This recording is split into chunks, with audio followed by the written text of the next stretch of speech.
Friends, video को start करने से पहले एक छोटा सा इंस्ट्रक्शन है। For the best test series और बुक्स फॉर एसएससी जेईई का लिंक मैंने नीचे डिस्क्रिप्शन में डाला हुआ है। इसके अलावा आप हमारा टेलीग्राम चैनल भी ज्वाइन कर सकते हैं, जिसका लिंक आपको नीचे डिस्क्रिप्शन में और फर्स्ट कमेंट बॉक्स में मिल जाएगा। तो चलिए अब हम अपना वीडियो कंटिन्यू करते हैं। तो फ्रेंड्स, जैसा कि हमने देखा हुआ था, लास्ट वीडियो में हमने कन्वर्जिंग डाइवर्जिंग नोजल की कहानी देखी थी और इस वीडियो में मैं आपसे बात करने वाला हूं कुछ इंपॉर्टेंट फॉर्मूले को लेकर और प्लस हमारे पास जो नोजल है। तो यहां पर मैं आपसे कुछ कंक्लूजन लेकर आया हुआ हूं। ये चीजें बहुत लेंदी है, तो कुछ इंपॉर्टेंट फॉर्मूले जो फाइनल कंक्लूजन होंगे निकलती है और ये सब चीजें आपके ऑब्जेक्टिव क्वेश्चंस में स्ट्रेट फॉरवर्ड पूछा जाता है। तो थोड़ा सा ध्यान रखिएगा चीजों को, जिसको लेके हम लोग बात करने वाले हैं और देखते हैं यहाँ पर क्या क्या चीजें हो सकती है। तो देखिए, अगर हम लोग बात कर रहे हैं तो पहला चीज mass flow rate through the nozzle, उसके बाद है फॉर्मूला। तो सबसे पहले छोटे छोटे जो फॉर्मूले हैं उसको हम लोग देखते हैं। तो यहाँ पर सबसे पहला अगर मैं बात करूं तो देखिए, जो भी हमारे पास नोजल है जो हम लोग यूज कर रहे हैं उसमें हमारे पास क्या क्या चीजें हो सकती है। ये आपका नोजल के थ्रू एक आपका इनलेट पार्ट होगा जिसको हम लोग 1 ले रहे हैं। यहाँ पर मैं जो 1 ले रहा हूँ 1 को मैं लेता हूँ, that is called inlet section. ये जो हमारे पास है इसको हम लोग 1 को लेते हैं इनलेट सेक्शन। उसी तरीके से जो आपका सेकंड है इसको हम लोग लेते हैं, that is called outlet section. ठीक है, इसको हम लोग क्या ले रहे हैं, that is called outlet section. ठीक है, अब यहाँ पर देखिए आपको क्या मिलेगा, जो हमारे पास इनलेट सेक्शन और आउटलेट सेक्शन है उसके बीच में हमको रिलेशन लेना है, प्रेशर के बीच में, टेम्परेचर के बीच में। तो अगर हम लोग यहाँ पर बात करें तो देखिए आपको क्या दिखेगा, यहाँ पर ये जो हमारे पास T2, ये जो हमको मिल रहा है T2 by T1 which is equal to 2 divide by n+1, ये जो आपको मिला हुआ है और इसके पावर में आपको मिलेगा दैट इज प्रेशर के टर्म्स में। तो ये आपका एक रिलेशन है, इस रिलेशन को ध्यान रखिएगा। ठीक है, ये सब आपके जब ऑब्जेक्टिव मिलेंगे ना तो वहां पर आपको कंफ्यूजन हो सकता है, क्योंकि ये जो आपका क्वेश्चन है कभी n+1/2 करेगा, कभी आपको पावर में लेके जाएगा। तो पावर पे अगर लेके जाएगा तो किस तरीके से लेके जाएगा, ये तो हमारे पास टेम्परेचर का रिलेशन है। ठीक है, फॉर प्रेशर अगर हम लोग प्रेशर की बात करते हैं तो प्रेशर के केस में आपको क्या क्या चीजें दिखेंगी। अगर मैं प्रेशर को लेकर बात करूं तो देखिए हमको ये चीज पता है क्या, कि यहाँ पर जो आपको मिलेगा that is T2 by T1 which is equal to P2 by P1 की पावर n-1/n, ये हमको मिलता है। अच्छा, सबसे एक बहुत ज्यादा इंपॉर्टेंट चीज जो आप लोगों से डिस्कस करना है, जो एग्जाम से कई बार पूछा हुआ है, ये जो मैंने यहाँ पर n लिखा है ये n है क्या। ठीक है, ये आपको पता है, जो हम लोग इंडेक्स यूज करते थे थर्मोडायनेमिक्स में पॉलीट्रॉपिक इंडेक्स को लेकर, वही चीज है। तो अगर मान लीजिए कि सपोज बात करता हूं n, ठीक है, यहाँ पर ये देखते हैं क्या, वैल्यू ऑफ n। ठीक है, तो वैल्यू ऑफ n की अगर हम लोग बात करेंगे तो सबसे पहला चीज फॉर एयर।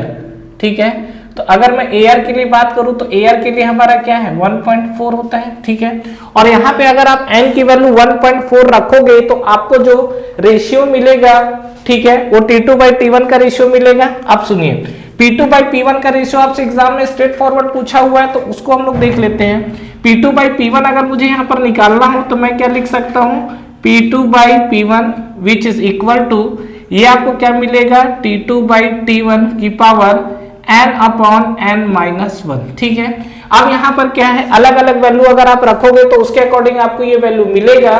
तो ये आपको जो मिलेगा P2 बाई, जैसे 1.4 रखते हो यहाँ पर, तो ये आपको मिलेगा P2 by P1 which is equal to 0.528। ठीक है, ये हमको मिला कब, जब हमने P2 बाई P1 की वैल्यू रखी है, मतलब यहाँ पर n की वैल्यू 1.4 रखा है। ये वैल्यू आपसे नहीं, ये सेकंड वाला वैल्यू आपसे एग्जाम्स में कई बार पूछा हुआ है, for the super heated steam. ठीक है, तो सुपर हीटेड स्टीम के लिए वैल्यू n की वैल्यू क्या होती है। अगर हम लोग सुपर हीटेड स्टीम को लेकर बात करें तो सुपर हीटेड स्टीम के लिए n की वैल्यू क्या निकल कर आती है, दैट इज इक्वल टू 1.3। और 1.3 की वैल्यू जब आप रखोगे तो आपको यहाँ पर P2 बाई P1 की जो वैल्यू मिलेगी वो आपको मिलेगा 0.54। ये आपको जो मिलेगा P2 by P1 which is equal to 0.525।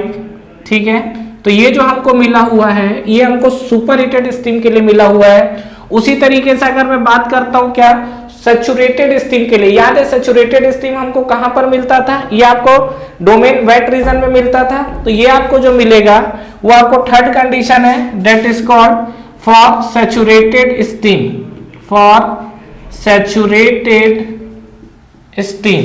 और जब सैचुरेटेड स्टीम के साथ आपको मिलेगा तो ये आपकी वैल्यू जो होगी n की वैल्यू कितना होता है, ये आपको मिलता है 1.035 प्लस सैचुरेटेड स्टीम का मतलब आप समझ गए होंगे कि ये आपका जो स्टीम है ये वाला जोन है, तो यहाँ पर कहीं ना कहीं आपको x वाले टीएस डायग्राम है, याद आया।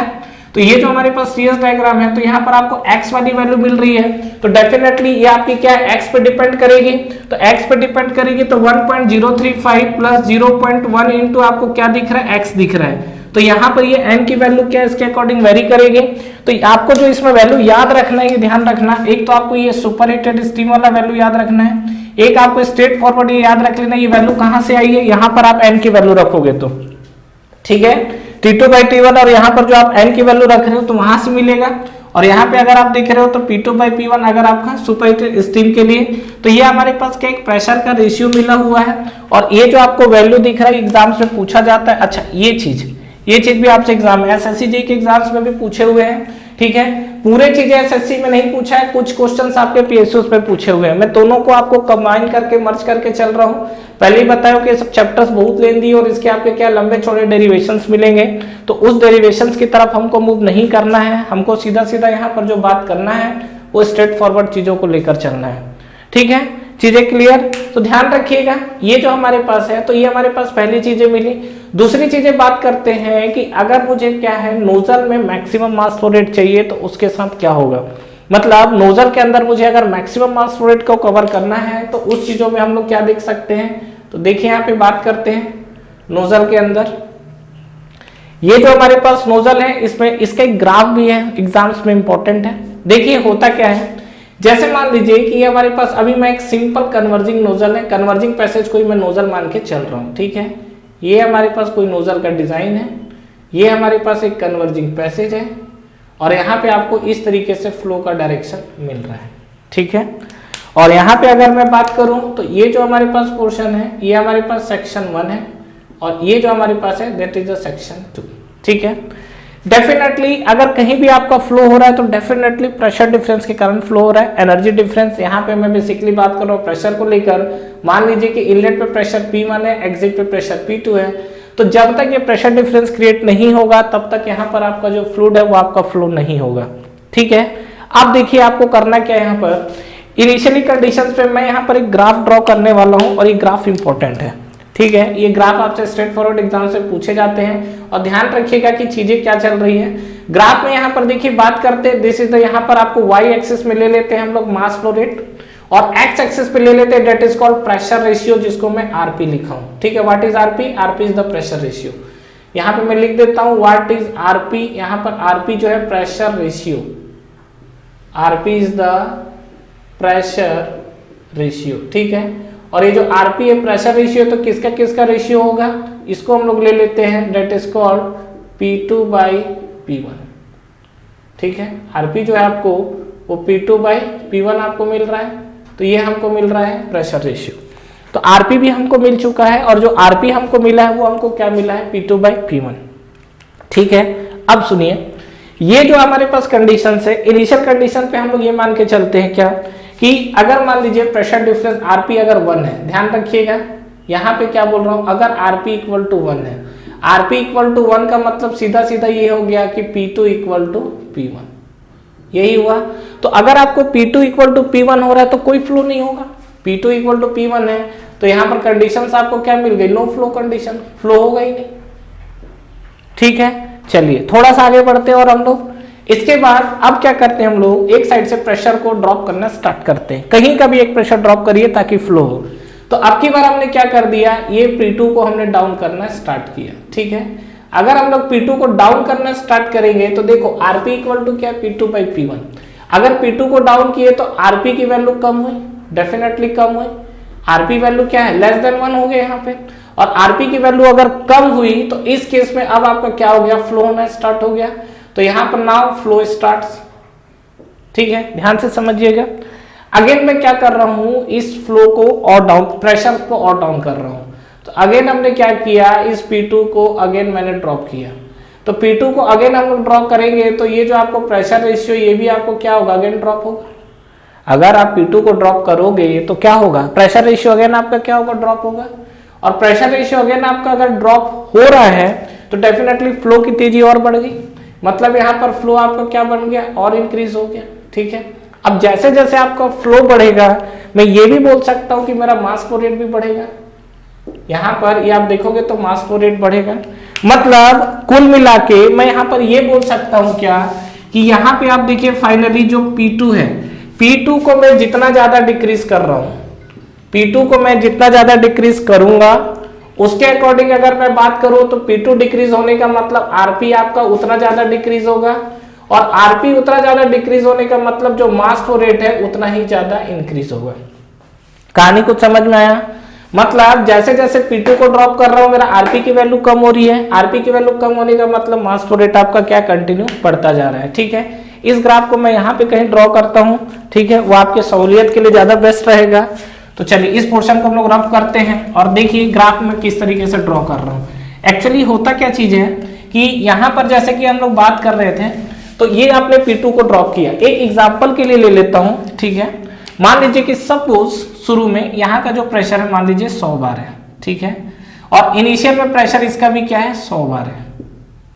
अब मैंने क्या किया है, P2 को डाउन किया है, तो P2 को डाउन करने के बाद मान लो प्रेशर इसका हो गया 80 बार, फिर से मैंने डाउन किया तो 50 बार। अब मैं ये देख रहा हूँ कि जैसे जैसे मैं प्रेशर को डाउन कर रहा हूँ वैसे वैसे मेरा मास फ्लो रेट बढ़ रहा है।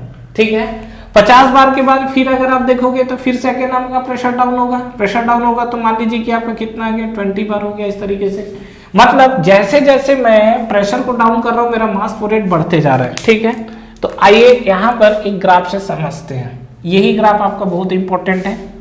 यहाँ पे आपका है मास फ्लो रेट, यहाँ पे आपका है that is called pressure ratio. ठीक है, अभी आपका क्या है, जब आपका इक्वल था आरपी जो है, आरपी की वैल्यू कहीं ना कहीं से आप चूज करोगे।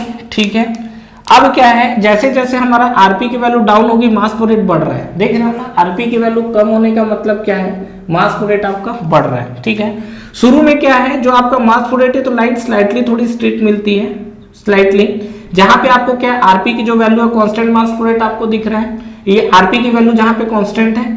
उसके बाद आप जैसे जैसे आरपी की वैल्यू को कम करोगे मास फ्लो रेट देखो बढ़ रहा है, ये आरपी की वैल्यू क्या हो रही है, आरपी की वैल्यू कम हो रही है, आरपी की वैल्यू कम होने से मास फ्लो रेट आपका क्या बढ़ रहा है। तो ये आपका जितना कम करते जाओगे उतना ज्यादा बढ़ते जाएगा बढ़ते जाएगा। तो मान लीजिए कि हमने 100 बार से स्टार्ट किया, 50 बार, 80 बार, 20 बार ऐसा, लेकिन अब क्या होता है, एक कंडीशन ऐसा दिखता है कि ये जो आपका 20 बार, सपोज एक एग्जांपल ले रहा हूं कि 20 बार अगर ये पहुंच गया तो 20 बार के नीचे अब आप इसका प्रेशर डाउन करो, मास फ्लो रेट अब नहीं बढ़ेगा।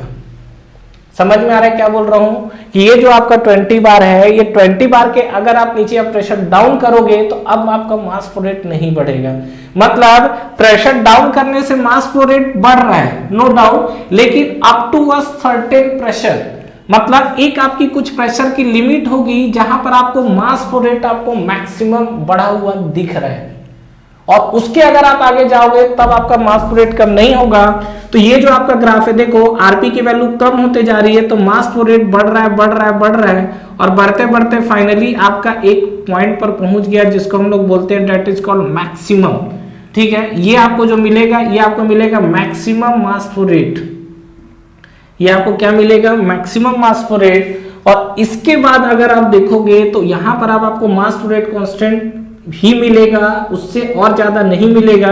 आप आरपी की वैल्यू कितनी डिक्रीज क्यों ना कर लो, तो ये वाली जो लाइन है आपको ये देखी, ये लाइन आपको क्या शो कर रहा है, ये जो हमको मिल रहा है। तो यहाँ पे अगर आप देखोगे तो जो आपको आरपी की वैल्यू दिख रही है, ये आपको आरपी की वैल्यू देखो यहाँ पे कम होते जा रही है, लेकिन मास फ्लो रेट आपका क्या हो गया, कांस्टेंट हो गया है। तो ये जो आपका जहां पर आपको आरपी की वैल्यू जो दिख रही है, ठीक है, मतलब आरपी की वो वैल्यू जहां पर आपको मास फ्लो रेट मैक्सिमम मिल रहा है, this is the maximum mass flow rate. तो आरपी की वो वैल्यू जहां पर, या उस प्रेशर की वैल्यू जहां पर आपको मास फ्लो रेट मैक्सिमम मिल रहा है, इसको हम लोग बोलते हैं that is called critical pressure. कहानी कुछ समझ में आया, इसको हम लोग क्या बोलते हैं, that is called critical pressure. तो क्रिटिकल प्रेशर की कहानी समझ में आई। क्रिटिकल प्रेशर वो प्रेशर है जिसके नीचे अगर आप प्रेशर को ड्रॉप कर दो तो मास फ्लो रेट में आपके कोई भी चेंजेस नहीं होंगे। तो मैं ये बोल सकता हूं क्या कि जो आपका क्रिटिकल प्रेशर है वहां पर आपको मास फ्लो रेट क्या मिलता है, मैक्सिमम मिलता है। कहानी कुछ समझ में आया? जो आपका क्रिटिकल प्रेशर है उस पे आपको मास फ्लो रेट क्या मिलेगा, मैक्सिमम मिलेगा। और यही चीज अगर आपको याद हो तो हमने कन्वर्जिंग डाइवर्जिंग नोजल में भी देखा हुआ था, ठीक है। मतलब यहाँ पे अगर मान लीजिए मैं ये मानता हूँ कि 20 बार के नीचे अगर मैं प्रेशर ड्रॉप करता हूँ तो मेरा मास फ्लो रेट पे कोई भी चेंजेस नहीं होता है, तो इस 20 बार को हम लोग क्या बोलेंगे, ये जो हमारे पास 20 बार है इस 20 बार को हम लोग क्या बोलेंगे, that is called critical pressure. ठीक है, कहानी समझ में आया? तो ये जो हमारे पास था, तो ये हमारे पास जस्ट एक आपका maximum mass flow rate through the nozzle था, ठीक है। और यही नोजल को हम लोग क्या, इस टाइप का जो नोजल है ना जिसको हम लोग चोक्ड नोजल कहते हैं, ठीक है। मतलब ये जो कंडीशन हमारे पास आ चुका है इस नोजल को हम लोग क्या बोलते हैं, that is called choked nozzle, ठीक है। इस कंडीशन को हम लोग क्या बोलते हैं, that is called choked nozzle, ठीक है। तो ये हमारे पास एक बेसिक फंडा था जिसके बारे में बात किया। तो इस वीडियो के अंदर अगर आपने देखा होगा तो सबसे पहले हमने फार्मूले को लेकर बात की है, जो हमने फार्मूला अलग अलग डिवाइडेड था। उसके बाद हमने क्रिटिकल प्रेशर्स को लेकर बात किया हुआ है, प्रेशर रेशियो को लेकर बात किया हुआ है वहां पे टर्म सिनारियो को। इसके बाद हमारे पास ये जो फार्मूले मैंने आपसे डिस्कस किए थे ये चीजें हैं, तो चीजों को ध्यान रखिएगा। तो ये चीज आपको समझ में आ गया। मतलब कुल मिला के प्रेशर डाउन कर रहे हैं तो मास फ्लो रेट बढ़ रहा है, but up to a certain pressure, एक प्रेशर लिमिट के आगे अगर आप प्रेशर को डाउन करोगे तो मास फ्लो रेट पे कोई भी इफेक्ट नहीं पड़ेगा, और उस प्रेशर को हम लोग बोलते हैं that is called critical pressure. मतलब क्रिटिकल प्रेशर के आगे अगर आप प्रेशर को डाउन करोगे तो मास फ्लो रेट पे आपका कोई भी इम्पैक्ट नहीं आएगा, ठीक है। मतलब क्रिटिकल प्रेशर पे मास फ्लो रेट मैक्सिमम होता है और आगे प्रेशर डाउन करने पर वही maximum mass flow rate constant हो जाएगा। मतलब उसके आगे जाओगे तो वही मास फ्लो रेट आपको क्या मिल जाएगा, कांस्टेंट मिल जाएगा, ठीक है। तो फ्रेंड्स आई होप आपको ये वीडियो क्लियर हुआ होगा। Thank you so much for watching this video. Friends इस वीडियो को लाइक करिए, ज्यादा से ज्यादा फ्रेंड्स के साथ शेयर करिए, और अगर आप इस चैनल पे नए हैं तो चैनल को सब्सक्राइब करना ना भूलें, बेल नोटिफिकेशन जरूर प्रेस करिएगा जिससे जो भी लेटेस्ट अपडेट है वो आप तक पहले पहुंचे। इसके अलावा आप हमारा टेलीग्राम चैनल भी ज्वाइन कर सकते हैं जिसका लिंक नीचे आपको डिस्क्रिप्शन में और फर्स्ट कमेंट बॉक्स में मिल जाएगा। Friends for the best test series और बुक्स फॉर एसएससी जेईई का लिंक भी नीचे आपको डिस्क्रिप्शन में मिल जाएगा। तो ठीक है फ्रेंड्स, तैयारी करते रहिए। Wish you all the best.